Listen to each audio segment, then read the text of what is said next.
bienvenidos al programa de Sentencias Justas, en el que reflexionamos sobre las resoluciones jurisdiccionales más impactantes y cómo a través de ellas impulsamos la protección de los derechos humanos. Comenzamos. Bienvenidas y bienvenidos a esta segunda temporada de su programa Sentencias Justas, reflexiones de las y los juzgadores federales.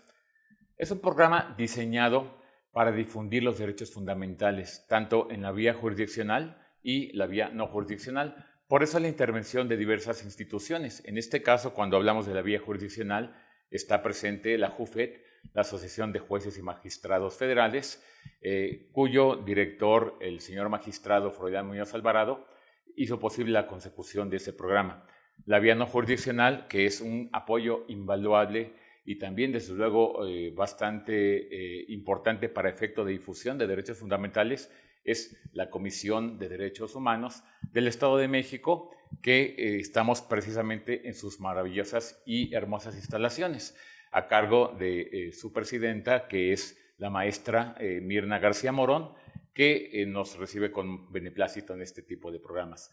También el apoyo invaluable de la Universidad Autónoma del Estado de México, específicamente de la Facultad de Derecho, por el apoyo que nos brinda para también llevar la consecución de este programa. Y bueno, en este caso en particular, el día de hoy, también queremos hacer alusión a que como inicio de la segunda temporada, dar un agradecimiento especialmente importante para las personas que nos siguen en redes, que nos ven quincena tras quincena cuando este programa se transmite. Un abrazo para ustedes y de verdad gracias por su apoyo para este programa. El día de hoy tenemos a un juez especializado precisamente en lo que hace una persona experta en lo que hace por su propio perfil, el juez Jesús Eduardo Vázquez Rea. Bienvenido, juez, por aceptar esta invitación a este programa. Muchas gracias por la invitación. Es un honor estar pues en este foro. Un agradecimiento desde luego especial para el juez Iván, desde luego también para la JUFET y para la Comisión de los Derechos Humanos del Estado de México y de manera específica a la maestra Mirna García, que pues me ha tenido un gran recibimiento. Muchas gracias. Gracias por la aceptación a la invitación, maestro Eduardo. Yo siempre he pensado que las personas juzgadoras que estamos en esa trinchera de llevar a cabo la función jurisdiccional, necesitamos, al menos me parece que la sociedad demanda que sea un perfil especializado en lo que hace. Es el caso del juez Eduardo, que tiene realmente una trayectoria en materia penal, que es a lo que se dedica en procesos penales, en amparo, en el sistema acusatorio. El juez está adscrito al Centro de Justicia Penal Federal con sede en la Ciudad de México, en el Reclusorio Oriente, y para ver su semblanza y su proyección profesional, vamos a ver un video temático de su reseña para continuar con el programa. Corre video, por favor. Jesús Eduardo Vázquez Rea es maestro en Derecho de Amparo por la Universidad Tepantlato de la Ciudad de México. Cuenta con la licenciatura en Derecho por la Universidad Nacional Autónoma de México. Es especialista en el sistema de justicia penal para adolescentes. Su gran talento y experiencia lo han llevado a ocupar diversos cargos en el Poder Judicial de la Federación y en diferentes órganos jurisdiccionales. Ha participado en eventos académicos a nivel nacional e internacional relacionados con el sistema penal acusatorio. Impartió el curso La dialéctica de los principios del sistema penal acusatorio y del juicio de amparo, primera fase, audiencia inicial, en el entonces Instituto de la Judicatura Federal. Actualmente se desempeña como juez de distrito adscrito al Centro de Justicia Penal Federal en la Ciudad de México, con sede en el Reclusorio Oriente. Como lo ven, el auditorio es una persona especializada en lo que hace todos los días. Prácticamente la labor penal es a lo que él se ha dedicado, que ha estudiado su perfil prácticamente profesional. Y por esa cuestión es que hoy vamos a presentar un asunto de esta naturaleza, de índole penal.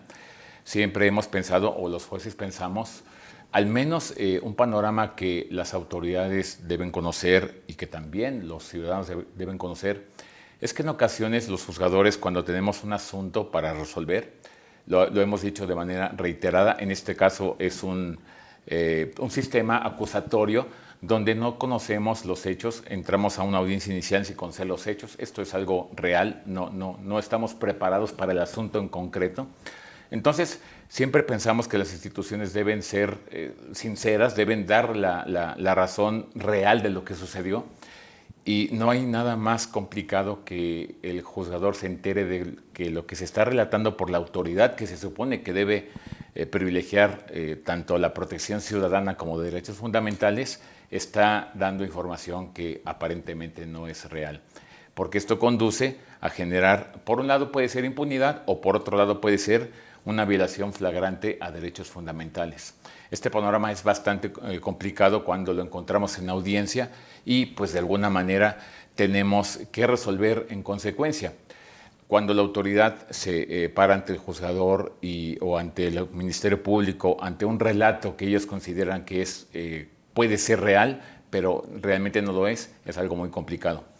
Es el tema que vamos a ver el día de hoy para poder dar una proyección un poco más profunda al caso y ser, desde luego, un poco más accesibles para nuestro auditorio. Vamos a ver el video temático de este caso en particular. Corre video, por favor. Les cuento. En una casa en Iztapalapa, Ciudad de México, la policía hizo un cateo, donde se detuvieron a 9 personas, porque se encontraron más de 330 kilos de marihuana. Tiempo después, el 20 de agosto de 2019, en el reclusorio norte de la Ciudad de México, se realizó la audiencia inicial, donde se calificó de legal la detención de las 9 personas por haber cometido en flagrancia delitos contra la salud en la modalidad de posesión de narcótico con fines de comercio. Sin embargo, ¿qué creen? ¿Qué? En su declaración, 6 de los 9 detenidos negaron rotundamente haber cometido ese delito. En su siguiente audiencia, la defensa de los detenidos presentó un video donde se observa a varias personas ingresar a la casa donde fue el cateo con bolsas donde supuestamente estaba la marihuana. Además, en la grabación se muestra cómo la policía realiza maltrato y actos de violencia sexual en contra de las personas detenidas. Con esto, la defensa demostró que los hechos fueron muy diferentes a lo narrado en el acta de cateo y que los policías mintieron y realizaron actos crueles e inhumanos. Frente a todo esto, el juez de control 1 dictó auto de no vinculación a proceso a favor de las 9 personas investigadas. 2. Decretó el sobreseimiento en la causa penal. 3. Ordenó su inmediata liberación. Y 4. Ordenó dar vista al Ministerio Público local para que iniciara una investigación independiente que esclareciera los hechos e identificara a las personas responsables. Finalmente, como se aseguró casi media tonelada de marihuana y se constató la mala actuación de la autoridad, el juez Jesús Eduardo Vázquez Rea explicará las consideraciones de su resolución. Evidentemente es un asunto bastante preocupante a nivel social. Antes no era tan constante ver una cantidad desmesurada de narcótico en la Ciudad de México.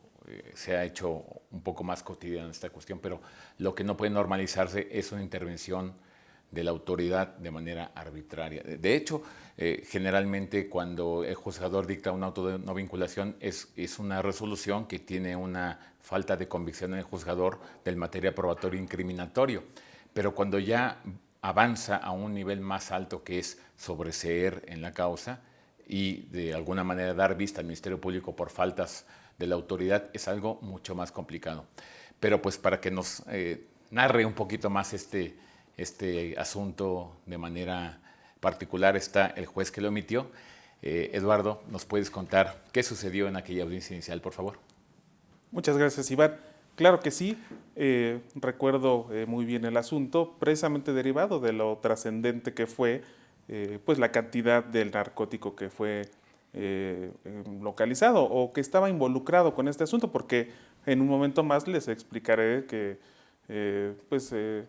no precisamente había sido encontrado en ese lugar, de acuerdo con pues los medios de prueba que ofrecieron las defensas de los señores investigados en ese momento. En este sentido, para llevar un orden cronológico, quiero establecer primeramente que se me informó a mí en el día 20 de agosto de 2019 que debía hacerme cargo de una audiencia de control de detención. Me informan que se trata de 9 personas que están involucradas en este hecho. También me hacen referencia a que se trata de 5 mujeres y 4 hombres. En ese orden, siempre previo a la audiencia, pido a la Administración del Centro de Justicia que verifique si las personas que están puestas a disposición pues requieren alguna cuestión, ya sea médica, incluso de alimentos, porque pues muchas veces su detención de 48 horas ante el Ministerio Público, en muchas ocasiones no se les proporciona pues esta alimentación. Entonces, una vez que se verifica lo anterior, pues ya se señala la fecha y hora para poder llevar a cabo la audiencia. Son los únicos datos con los que cuento en ese momento para poder llevar a cabo el inicio de la audiencia. Se da inicio la audiencia, me refiere la Fiscalía que es su deseo pues que se califique de legal esa detención, expone las razones que justifican esa detención, ello derivado de un parte informativo elaborado y signado por 2 elementos de la Policía de Investigación de la Ciudad de México. Refiere la Fiscalía que en él se asentó que derivó de una orden de cateo que fue autorizada a la autoridad ministerial por parte de un juez del Sistema Penal Acusatorio de la Ciudad de México, esto es del Fuero Común. En este entendido, una vez que les es autorizado, llegan al domicilio que estaba señalado como en el que se estaban cometiendo hechos con apariencia de delito. Refieren que está sentado en el informe policial homologado, que una vez que se cercioran que se trata del domicilio, tocan 3 veces a la puerta, nadie atiende el llamado de los elementos de policía. Por tanto, para cumplir con las formalidades que están establecidas para la ejecución de una orden de cateo, buscan entre los vecinos alguien que quiera pues fungir como testigo de diligencia. No obstante, por la hora, refieren los elementos de policía que es alrededor de las 7 de la mañana del día 18 de agosto de 2019. En este entendido, refieren que buscan con pues los vecinos, pero no encuentran a nadie pues disponible en esa hora, era un domingo. Entonces, para pues cumplir con lo ordenado en el propio Código Nacional, pues tratan de localizar a unos elementos de policía que no vayan a tener intervención en la ejecución de la orden de cateo para que puedan fungir como testigos de diligencia. Y refieren que logran tener comunicación con 2 elementos de la misma corporación a la que pertenecen, de la Policía de Investigación de la Ciudad de México, que estaban realizando sus funciones cercano al lugar. Refieren que esperan a que lleguen dichos elementos de policía y una vez que llegan, forzan la chapa del inmueble, de la puerta del inmueble, ingresan al domicilio y pues comienzan a llevar a cabo ya el desarrollo de la orden de cateo que les había sido autorizada. Ellos refieren que en el estacionamiento del inmueble, en el área que denominaron como garage, se encontraron los paquetes confeccionados de forma rectangular, 34 paquetes, que una vez que pues se hizo el dictamen correspondiente, resultó que se trataba de cannabis sativa L, mejor conocida como marihuana, y con un peso aproximado de 337 kilogramos aproximadamente. Es bastante considerable la cantidad.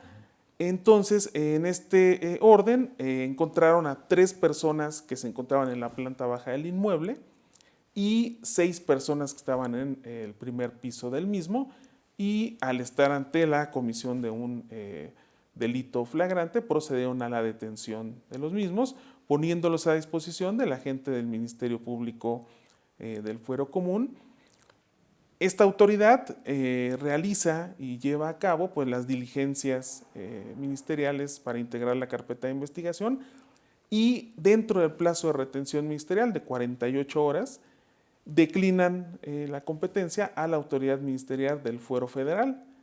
Entonces prácticamente la Fiscalía Federal recibe el asunto y como pues está próximo a fenecer ya las 48 horas que tiene para integrar esa carpeta de investigación, previo a decidir si judicializa el asunto ante la autoridad competente o en su caso ordena la libertad de las personas detenidas con las reservas de ley. La Fiscalía Federal opta por lo mencionado en primer término, judicializa el asunto y toca conocer a este juzgador respecto del mismo. En este sentido, una vez que ya se lleva a cabo pues la calificación de legal de la detención, en ese momento no había mayores elementos que se pudiera establecer para determinar lo contrario. Es decir, únicamente se tenía el dicho de los elementos de la policía y por su parte, como se mencionó en el video, 6 de las personas detenidas sí decidieron llevar a cabo una declaración. En este sentido, esta declaración alude principalmente a que pues los hechos no ocurrieron ni en la hora que se había establecido en el informe policial homologado, ni tampoco se había, respecto de 2 personas que estaban detenidas, no se había ejecutado dentro del domicilio que habían referido los policías que se encontraban de manera específica respecto de estas 2 personas en la planta baja del inmueble, sino que se encontraban en otro lugar.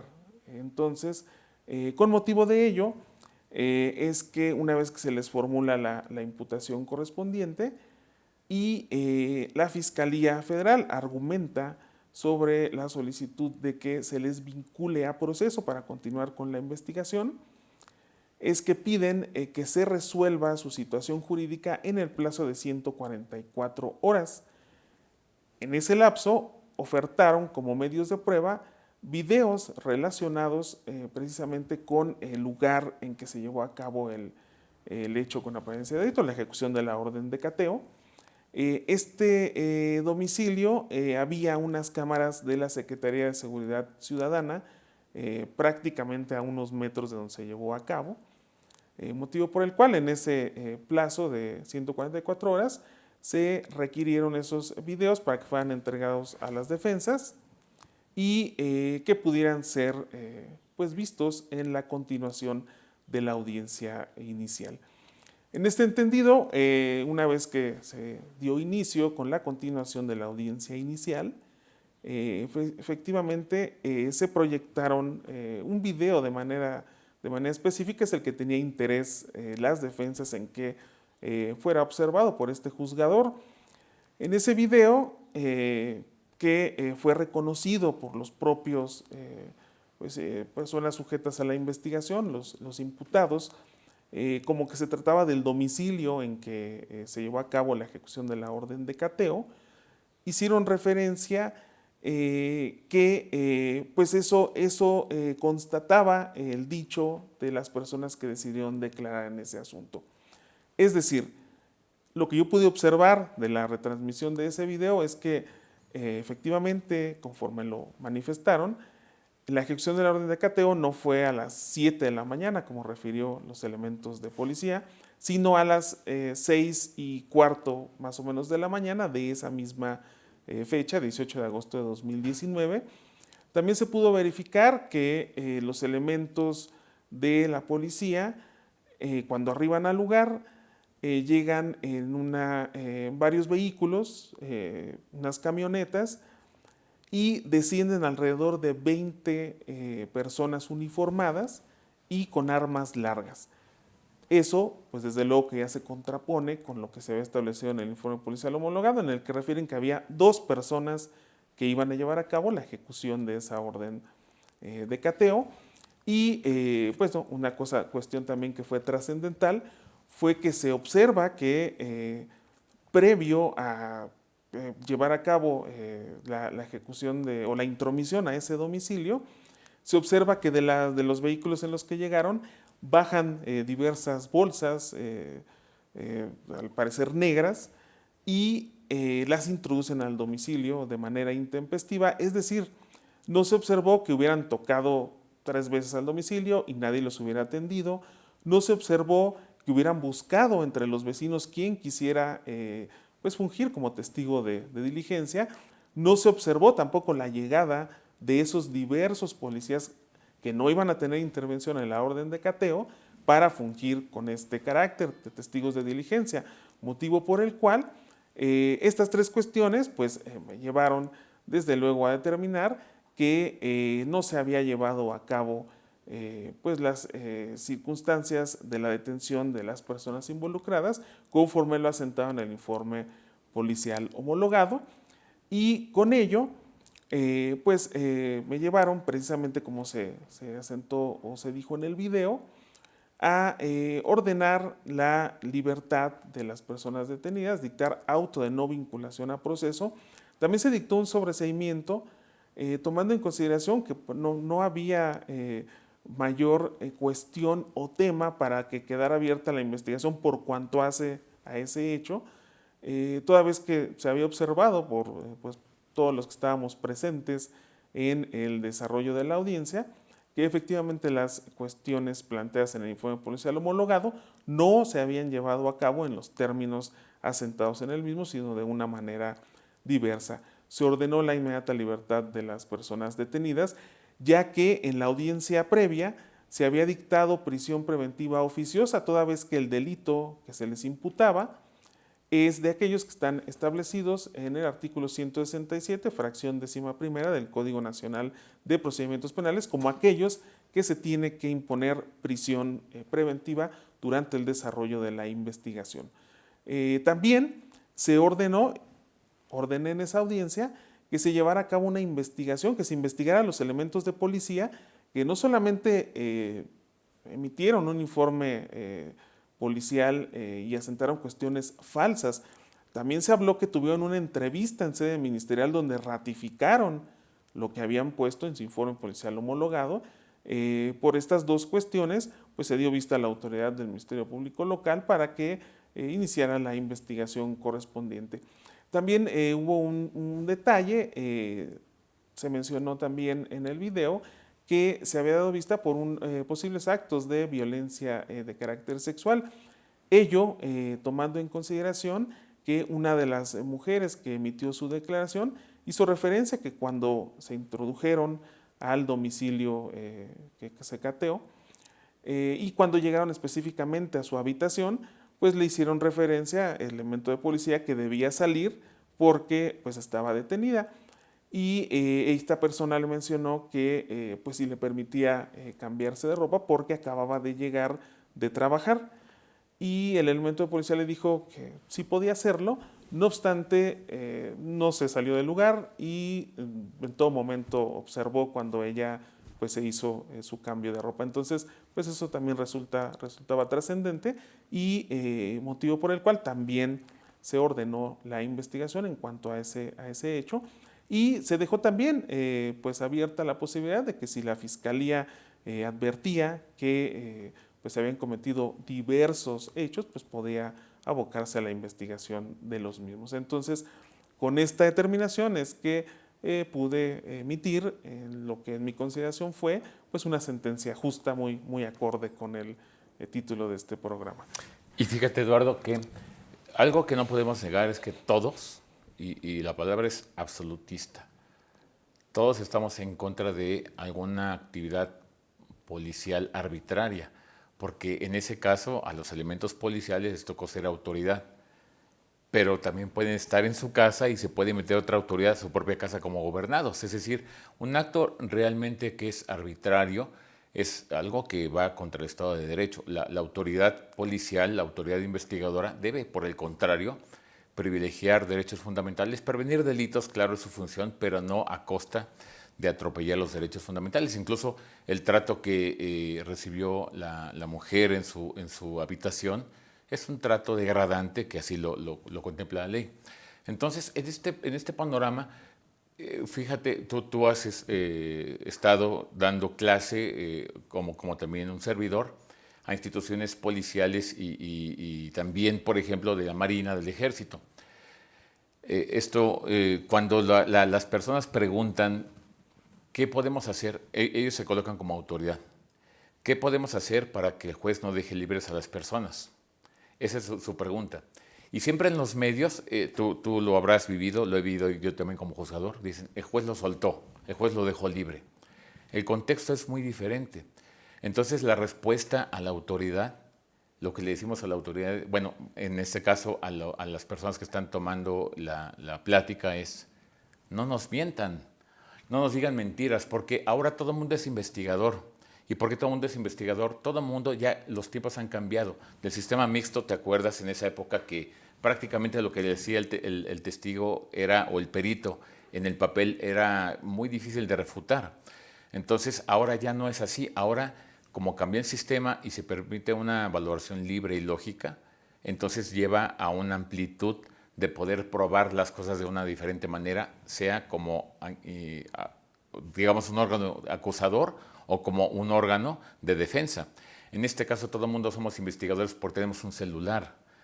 Podemos grabar lo que está sucediendo y si no lo grabamos, podemos tener acceso a las cámaras, como en este caso, de la seguridad pública para que nos pueda mostrar lo que pasó. Y si no, puede haber un establecimiento mercantil, una gasolinería o un centro de mando o alguna casa que tiene un circuito cerrado, cualquier cuestión que permita tener una cámara. Entonces, el panorama en el contexto relativo a que das vista por esta cuestión y sobresees, ¿nos puedes explicar algo? Porque tenemos en este caso público, nuestro auditorio son abogados expertos, abogados que están iniciando y no abogados. ¿Nos puedes explicar qué es sobreseer en la causa para que tengamos un poco de mayor amplitud en el conocimiento de esta figura? Claro que sí, Iván. Bueno, el sobreseimiento consiste en que ya no se puede llevar a cabo una nueva investigación relacionada con ese hecho. Es decir, de manera específica, ya no podría la autoridad ministerial volver a investigar a estas personas que quedaron en libertad con motivo de la resolución que emití. Ello porque precisamente los efectos de ese sobreseimiento es que ya no se va a poder perseguir o investigar ese hecho que ya fue juzgado en ese momento y que ordenó la libertad de las personas investigadas. Ello tomando en consideración que ya no existe una materia para poder llevar a cabo cualquier investigación, toda vez que quedó plenamente probado o comprobado en ese momento con el video que los hechos materia de la investigación que dieron origen a la carpeta de investigación, pues no ocurrieron en la forma en que se había sentado en el informe policial homologado. Los policías de investigación de la Fiscalía General de Justicia de la Ciudad de México mintieron en la elaboración de ese informe policial homologado. Por el contrario, lejos de encontrar los paquetes con lo que posteriormente se dictaminó correspondía a cannabis sativa L, se observa que posiblemente ellos introdujeron esos paquetes confeccionados en forma rectangular. Por tanto, atendiendo ya de manera específica a tu pregunta, ese sobreseimiento precisamente es que ya no pueda llevarse a cabo ninguna investigación respecto de las personas por las que se ordenó la libertad al pues advertirse que se violaron sus derechos humanos establecidos en la Constitución al momento en que se llevó a cabo su detención. También quiero agregar un punto. Como ya lo había mencionado, esta investigación se llevó de manera inicial ante la autoridad del Fuero Común y durante las 48 horas de retención ministerial la manda a la Autoridad Ministerial Federal. La Autoridad Ministerial Federal prácticamente, pues únicamente lo que hace es judicializar el asunto, no tenía ya más pues margen para poder llevar a cabo unas diversas diligencias. Y cuando se retransmite el video en la sala de audiencias, Sí quiero destacar que la fiscal federal que estaba a cargo del caso, cuando observó pues lo acontecido realmente al momento de la detención, incluso dijo que no quería hacer alguna manifestación. Después de que se dicta la resolución, incluido este aspecto del sobreseimiento, hizo referencia a que, desde luego, también las defensas y los investigados en ese momento, que renunciaban a los plazos para interponer algún recurso y así también al recurso mismo. Es decir, estaban conformes con el dictado de la resolución, porque me parece que resultaba pues evidente que las cosas no habían acontecido como se había establecido de manera inicial por los elementos que llevaban a cabo la ejecución de la orden de cateo. Fíjate, ahora que manejas eso, que estableces eso, para nuestro auditorio, para el conocimiento del auditorio, se da mucho en la operatividad penal, que por ejemplo puede iniciar una investigación la autoridad local, estatal me refiero, en este caso la Ciudad de México, y cuando detiene a una persona y se da cuenta, por ejemplo, puede ser que haya pedido un cateo para ingresar y verificar que haya narcóticos. Si encuentra 4 kilos, 3 kilos, puede ser todavía del ámbito local. Pero cuando se da cuenta del ámbito local, que es una cantidad desmesurada, casi media tonelada de marihuana, que es algo desmesurado, estamos hablando ya entonces que ya no es del ámbito local, sino es federal. Lo que sucede en ese momento es que la autoridad retiene, es decir, vamos a decirlo con palabras un poco más sencillas, detiene a la persona o a las personas involucradas y tiene 48 horas para resolver la situación jurídica. Pero curiosamente el Ministerio Público local, como no es competente legalmente hablando para poder resolver, tiene que enviarlo a la autoridad federal, que es el Ministerio Público de la Federación, pero a las personas detenidas y el plazo corre idéntico, es decir, las 48 horas empiezan a computarse a partir precisamente de que es puesto a disposición del Ministerio Público, sea federal o local. Entonces el Ministerio Público, como bien lo dijiste, el Ministerio Público de la Federación ejerce acción penal ante un juez federal. Pero algo que se tiene que aplaudirse, y estos foros son para eso, de hecho, Eduardo, son para aplaudir también la intervención de la autoridad cuando es objetiva.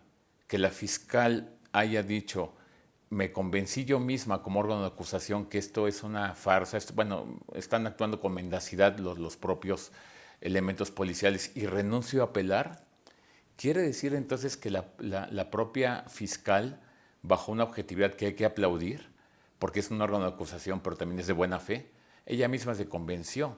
Entonces, realmente estamos en un panorama de que las cosas en ese sentido poco a poco están cambiando.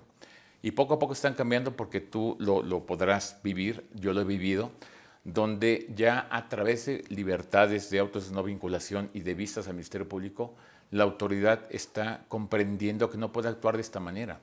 Y este foro, que también es una protección de derechos fundamentales desde el punto de vista no jurisdiccional, si hubiera desde luego actos arbitrarios que no fueran de alguna manera limitados por la autoridad judicial, está precisamente la Comisión de Derechos Humanos para poder entrar a ese panorama y verificar qué fue lo que pasó. Es un acto completamente arbitrario y este panorama también es muy importante. No importa la cantidad de narcóticos, si hubieran encontrado 3 toneladas, tu resultado hubiera sido el mismo. Eduardo, ¿nos puedes en ese punto, ya como un factor humano, qué tanto te podría impactar a ti como juzgador en audiencia con un panorama que es mendaz por la autoridad, que hubiera tenido 3 toneladas, 5 toneladas o lo que fuera narcótico o de cualquier narcótico, algo de esta manera te puede impactar para resolver de una manera diferente? Sí, creo que sí. Desde luego que ello no tendría que, desde luego, pues generar un ánimo en la persona juzgadora, ya que pues en el caso, como se observó a través del video, pues los hechos ocurrieron pues en una forma totalmente distinta. Entonces, si bien es cierto, podríamos preguntarnos, pero ese narcótico, ¿de dónde salió? ¿Qué va a pasar con él? En la investigación que se ordenó que llevara a cabo el agente del Ministerio Público, se le dejó a disposición ese narcótico también, para decirle, bueno, investiga entonces cuál es el origen del mismo, por qué se puede advertir que 20 elementos de de una corporación policíaca, lo tenían en su poder, lo bajaron de unas camionetas y pues lo implantaron en el domicilio que se supone que era motivo de la orden de cateo. Entonces, esto precisamente para no dejar pues esa parte sin atenderse, porque la realidad es que el narcótico está ahí.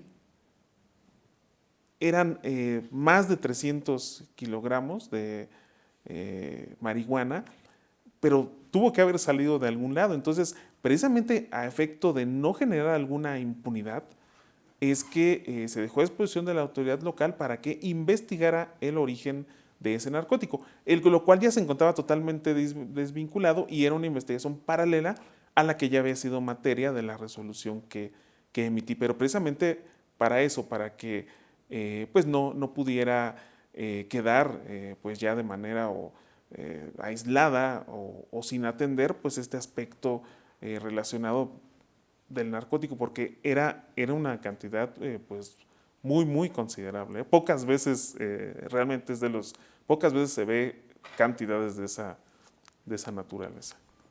Sí, que son realmente asuntos que son excepcionales por la cantidad de narcótico, pero como el bien jurídico tutelado, lo que protege la norma en el delito contra la salud es precisamente la salud pública, estaríamos hablando que un narcótico fuera en una casa, si fuera el caso real que se encontró dentro del inmueble, peligra la salud pública, pero también peligra si la autoridad que se supone tiene que controlar ese tipo de narcóticos, tiene ese narcótico para usos ilegales. Usos ilegales es, como lo dicen, con palabras llanas, como se dice en argot, sembrárselo a alguna persona o algunas personas para inculparlas de algún evento delictivo. Eso es algo también muy delicado porque además de que el narcótico de alguna manera se originó evidentemente y de una manera ilegal, porque una cantidad desmesurada de narcótico no puede más que obtenerse de manera ilegal. No hay algún tipo, de hecho la Ley General de Salud prohíbe algún tipo de movimiento, de algún tipo de personas, de algún tipo, por ejemplo, en ciertos panoramas, de compra, de cualquier uso que sea ilícito con relación a la marihuana, lo prohíbe la Ley General de Salud. Entonces, que esté ante la autoridad y que le dé un uso de esta naturaleza es algo bastante complicado. Entonces, en este punto, como juzgador, bueno, me queda muy claro, tuviste una convicción absoluta de que estaban dando una noticia falsa, una noticia criminosa falsa y que estaban actuando con mendacidad. ¿Qué podríamos decirle, Lalo, para cerrar esta plática, a la autoridad, a los gobernados, respecto a este tipo de eventos? Es decir, a lo que yo voy en este caso en concreto es que la autoridad, me refiero a la policía, vamos a hablar en términos generales, los elementos militares, marinos, la policía, ¿qué es lo que no puede hacer ante un juez para que sus asuntos, que ellos consideran sus asuntos, o al menos de alguna manera están combatiendo la inseguridad pública, que es algo loable cuando lo hacen de manera legal? ¿Qué es lo que no tienen que hacer las Fuerzas Armadas en general para que no haya una retribución de una libertad en un caso en concreto como este, Lalo? Claro que sí. Pues yo lo que les diría es que lo que tienen prohibido hacer es mentir. Eso es un aspecto fundamental para que se pueda precisamente verificar una investigación pues de manera correcta y concreta, de manera específica, tal vez a los elementos de la policía, y como lo has comentado, hemos tenido la oportunidad de tener pláticas con ellos relacionadas pues con temas, diversos temas que tienen que ver con las detenciones, con cuestiones que ellos tienen injerencia, y en este sentido, cuando me lo han preguntado precisamente en esas pláticas que hemos tenido con ellos, tienes que referir exactamente lo que pasó, porque de ahí se va a partir precisamente de una investigación sana, de una investigación real y una investigación que no va a dar lugar a dudas y que no va a dar lugar a alguna suspicacia en el juzgador.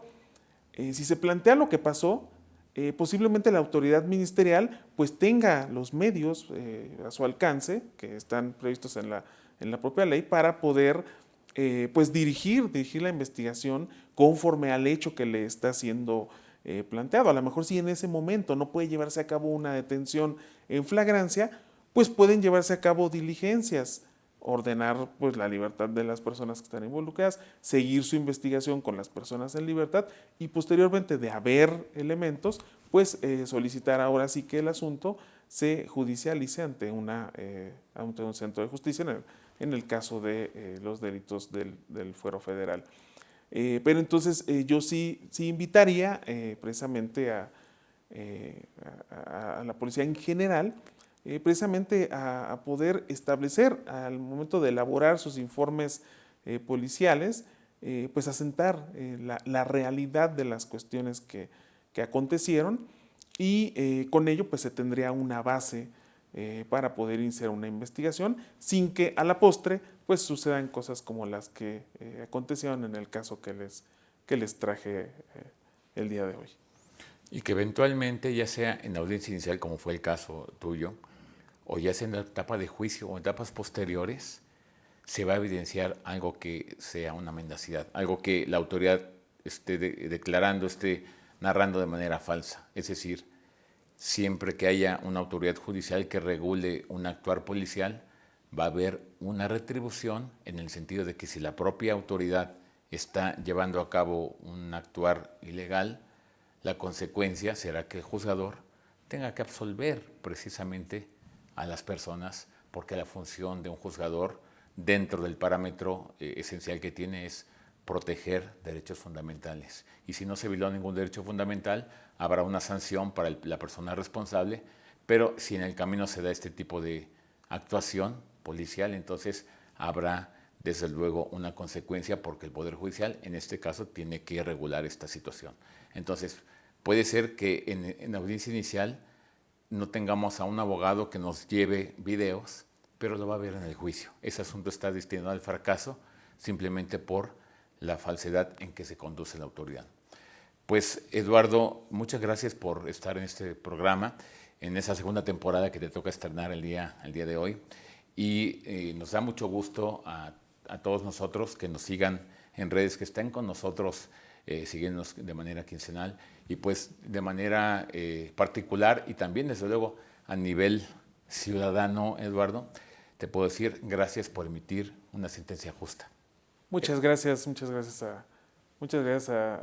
muchas gracias por la invitación y poder compartir pues una parte de lo que realiza uno en la función encomendada. Muchas gracias.